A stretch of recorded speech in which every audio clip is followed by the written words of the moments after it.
L'heure est venue, ensemble, au-delà des couleurs politiques, au-delà des mouvements de pensée, de définir ce que nous voulons être.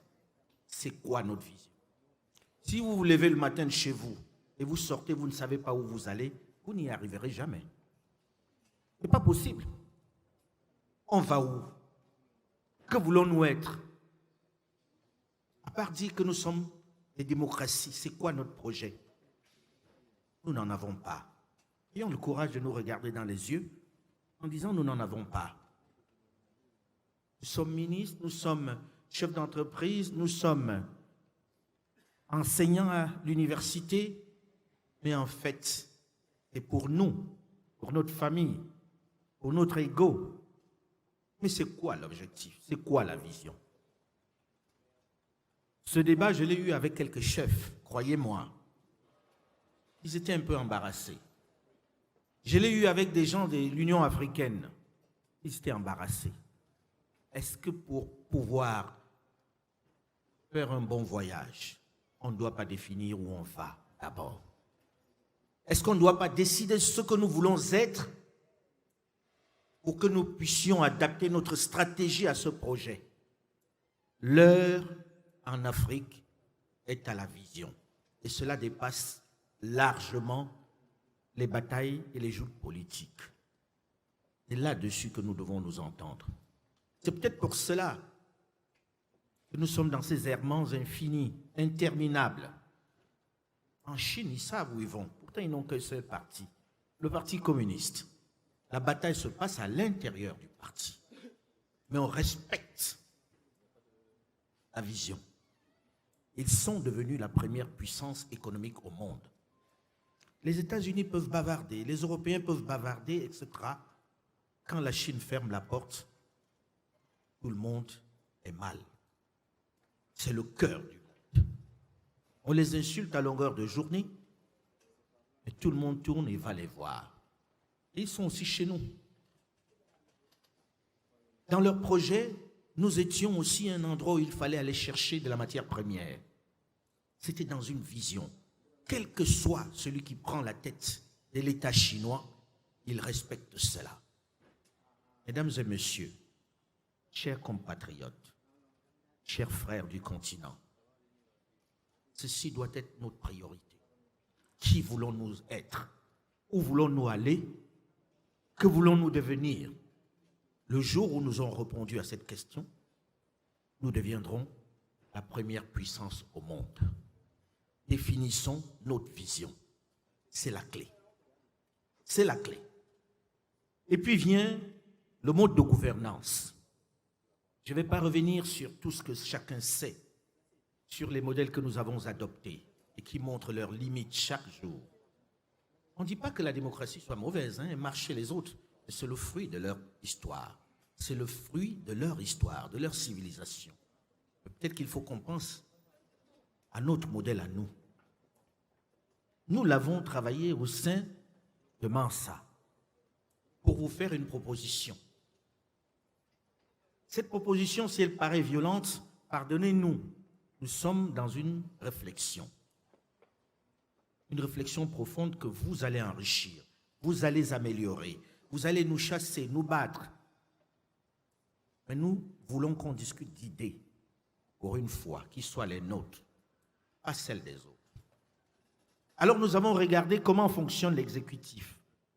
Jules, avec sa manière connue, disait sous forme de boutade qu'on ne peut pas être aussi puissant et ne pas perdre la tête. Il n'y a que Dieu pour ne pas perdre la tête quand on a autant de puissance. Mais l'humain que nous sommes est imparfait. Il perd la tête quand il a tous les pouvoirs. Le président omnipotent, omniscient, on n'en veut plus.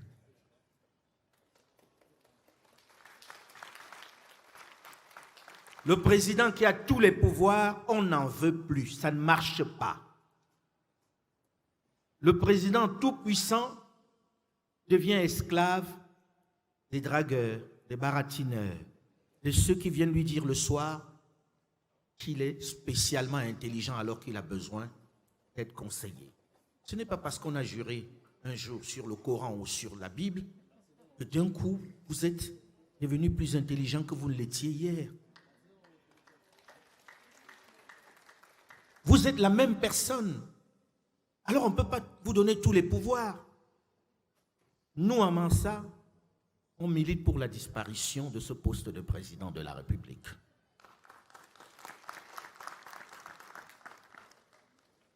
Et alors, que devient le poste principal? Qui tient le poste principal? Nous voulons un homme fort, très fort. Parce que des institutions fortes ne se construisent qu'avec des hommes forts. Je n'ai pas encore vu un homme faible construire des institutions fortes. Et même nos chefs à qui on donne autant de pouvoir ne sont pas suffisamment forts pour faire des changements. Il suffit de voir lorsqu'ils bougent un peu, lorsqu'ils clignent d'un œil et que Paris, Londres ou Washington les rappellent à l'ordre pour voir à quelle vitesse ils reviennent à la case départ. Celui qu'on veut, c'est un chef fort. Mais un chef qui gouverne, pas qui règne. Nous avons des présidents qui règnent, qui sont puissants, surpuissants, et qui ne rendent compte à personne, qui ne sont responsables devant aucune institution.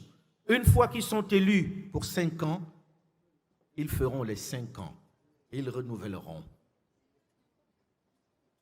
Personne ne peut les renverser. Non, ça n'est pas sérieux. Vous êtes d'accord avec moi? Ça n'est pas sérieux. Un chef doit gouverner. Tous les matins, il doit aller devant le peuple. Il doit répondre de ses actes devant le peuple. Il doit aller au Parlement, expliquer ce qu'il fait. Il doit rendre des comptes. Il doit rendre des comptes de façon à ce que chacun puisse juger le travail qu'il a fait. Il doit rendre des comptes, il doit respecter la vision qui a été préalablement définie. Il doit être au service de la vision, pas à son propre service. Et le peuple doit le juger. Le peuple doit pouvoir le destituer. Il gouverne. Ayons des chefs qui gouvernent, s'il vous plaît. Nous avons vu des présidents qui arrivent, ils ont gagné les élections, et on nomme un premier ministre, le président décide de ce qu'il a envie de faire. Quand ça ne marche pas, c'est la faute du Premier ministre. On vire le Premier ministre et on recommence au même endroit. Il a un fusible. Il saute quand il veut, il sait qu'il va faire ses 5 ans. Parce qu'il n'est pas responsable. On l'a élu et il a son fusible. Non, on ne veut plus de fusible. Le chef de l'exécutif, on trouvera son nom. On peut l'appeler Premier ministre, mais nous, on n'a pas envie de ces noms qui ont fait leur histoire et qui ont montré leurs limites. Le chef de l'exécutif doit être le chef du parti majoritaire qui a gagné les élections. Le chef de l'exécutif qui doit aller au Parlement, qui doit répondre de ses actes, qui doit gouverner avec des pouvoirs importants, doit être celui-là qui est le chef du parti majoritaire à l'Assemblée nationale. Il doit répondre de ses actes. Il ne peut pas gagner les élections et choisir un fusible qui va être en train de gouverner et qu'il remplacera dès que le peuple se sera mis en colère. Non. Il tombe avec son gouvernement. On doit pouvoir le destituer quand il a commis quelque chose qui ne marche pas. Fini les chefs non responsables. La responsabilité doit être ce qui le rend efficace, ce qui le rend travailleur. S'il n'est pas responsable, pourquoi vous voulez qu'il s'ennuie?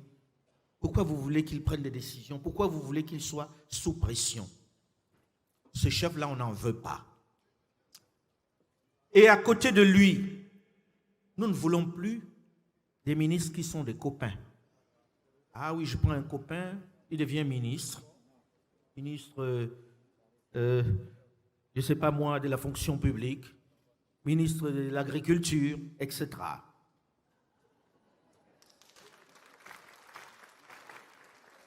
Je ne vise personne, c'est mon ami le ministre de l'Agriculture. Le ministre doit désormais être un élu.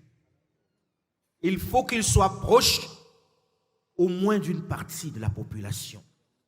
Il faut qu'il soit élu par quelqu'un pour créer la proximité avec les gens qu'il gouverne. Ce ministre doit être responsable devant une institution.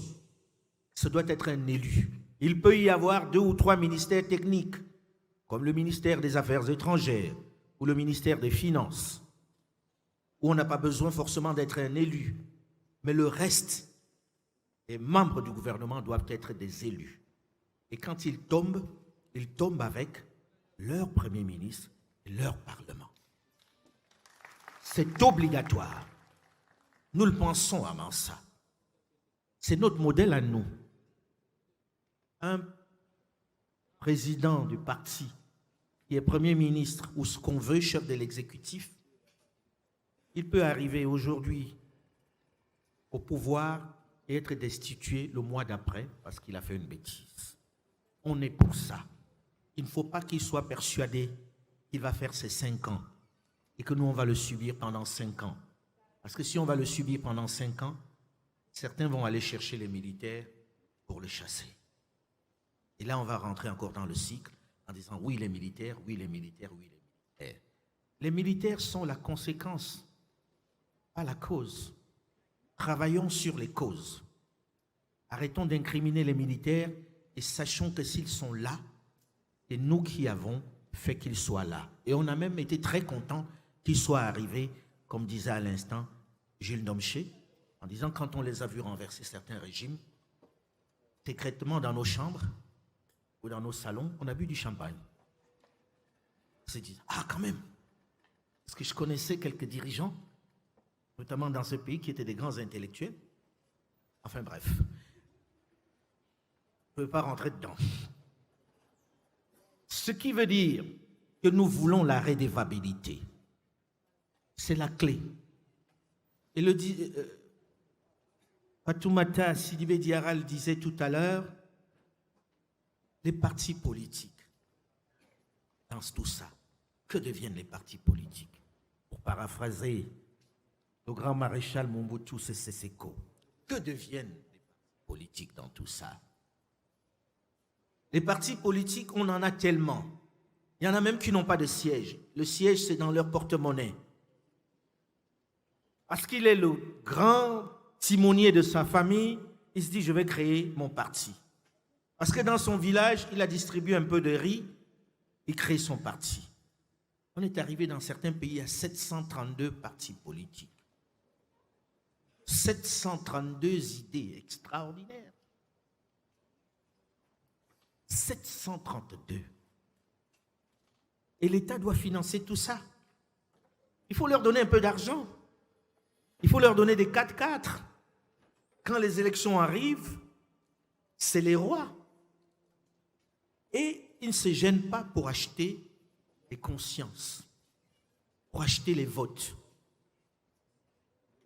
Je pense qu'il faut arrêter cette mascarade, cette vaste comédie dans laquelle nous sommes entrés. Nous pensons à Mansa que 2 ou 3 partis politiques maximum, ça suffit. Et qu'à l'intérieur de ces partis, les idées vont s'affronter. Les idées vont mûrir. Et on sera plus mature, on ne passera pas le temps à aller de case en case, à faire le nomadisme politique, comme on dit au Sénégal. Oui, 2 ou 3 partis politiques sérieusement encadrés qui sortent de ces systèmes où c'est des systèmes tribaux, où c'est des systèmes de telle ou telle région. Non, on n'a pas besoin de ça. Parce que nous avons encore cette faiblesse de ramener les choses aux questions tribales. Je suis Soussou, je suis Malinké, je suis Bamileke, je suis Bantou, je suis Akan, je suis Bété, je suis Dioula. Que vous n'avez pas un peu honte quand vous dites ça dans un monde qui est si ouvert? Est-ce que dans vos familles, vous avez une seule région? Tout le monde se marie les uns avec les autres. C'est fini ça. Quand vous avez ça, vous êtes obsolète. Pourquoi est-ce qu'on laisse prospérer tout ça encore chez nous? C'est les politiques qui le font, qui n'ont pas d'idées. Et puisqu'ils n'ont pas d'idées, il faut qu'ils se cachent derrière leur origine, qu'ils ne connaissent souvent pas. Vous avez des gens qui sont nés à Conakry, qui n'ont jamais mis les pieds dans la Haute-Guinée, mais puisque leurs parents sont venus de la Haute-Guinée, ils vont se faire élire sur le fait simplement qu'ils sont de la Haute-Guinée. Escroquerie. Aujourd'hui, le monde a changé. Et le monde qu'on veut donner à nos enfants doit être débarrassé de ces considérations qui sont d'une autre époque. On ne dit pas de renier votre identité. Mais ces identités doivent être utilisées dans le bon sens, pas dans le sens de diviser. Je suis du Cameroun, Bamileke du Cameroun. Ma femme est un mélange que je ne peux pas vous dire de la région d'Afrique de l'Ouest. Il y a tellement de mélange dans elle que quand je regarde mes enfants, je dis, et si je dois me battre pour les Bamileke, est-ce que je ne suis pas incohérent? Parce que ces enfants, ils ne sont pas vraiment Bamileke. Mais pourtant, quand je parle, on voit un Bamileke. C'est la même chose ici. J'ai un ami ici parmi nous qui est guinéo, rwando, je ne sais plus trop combien, et qui est sénégalais au passage. Dans quel camp on le classe? Un chèque. S'il vous plaît, ceux de ma génération et mes aînés, arrêtons d'intoxiquer notre jeunesse et laissons-leur la place pour construire leur monde. Essayons un autre mode de gouvernance. Oui, un chef de l'exécutif fort qui puisse installer des institutions fortes. Nous sommes en guerre et il faut un chef fort pour installer des institutions fortes. Un chef responsable. Un chef qui répond de ses actes. Un chef destituable. Destituable comment? Destituable par l'Assemblée, mais destituable aussi par les populations. J'ai envie de laisser ce volet-là de la destitution, du contre-pouvoir à Maître Fatoumata Sidibé Diarra qui a travaillé dessus parce que le contre-pouvoir est la clé. Il faut pouvoir arrêter quelqu'un quand il dérape. À l'heure où nous sommes, nous ne pouvons arrêter personne s'il dérape. J'ai une affection que je ne masque pas pour le chef de l'État ici, parce qu'il nous permet de venir ici débattre sans nous avoir demandé de quoi on va parler, puisqu'il m'a dit, à titre perso, qu'il faut changer les règles, il faut changer les paradigmes.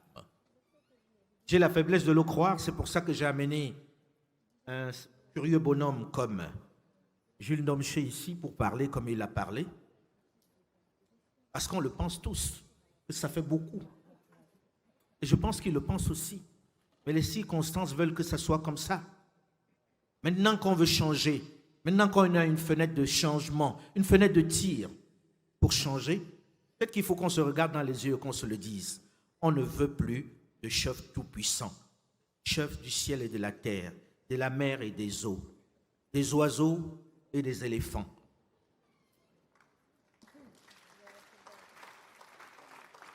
On veut un chef qui, s'il a déconné, pour utiliser un terme jeune, à la fin de la journée, il puisse rentrer chez lui en étant déchargé des fonctions de nous gouverner.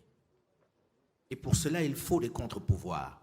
Après environ 30 années de dévouement, au cours desquelles j'ai œuvré sur les ondes de RFI pour vous offrir une perspective africaine de l'actualité internationale avec Médias d'Afrique, quotidiennement pendant 16 ans, et le débat africain, hebdomadairement pendant 12 ans, ainsi que pour promouvoir la visibilité des champions africains avec Afrique Plus, hebdomadairement pendant 5 ans, et une version africaine de l'histoire contemporaine à travers Archives d'Afrique. Hebdomadairement pendant 31 ans, j'ai pris la décision de me retirer, a annoncé Alain Foka. La narration de l'histoire ne doit plus être monopolisée par le seul point de vue du narrateur. C'est donc un nouveau départ pour une diffusion plus étendue de la pensée, du projet et de la vision africaine dans un monde en constante évolution. De grandes surprises sont à prévoir dans les mois à venir. Une renaissance, a-t-il déclaré.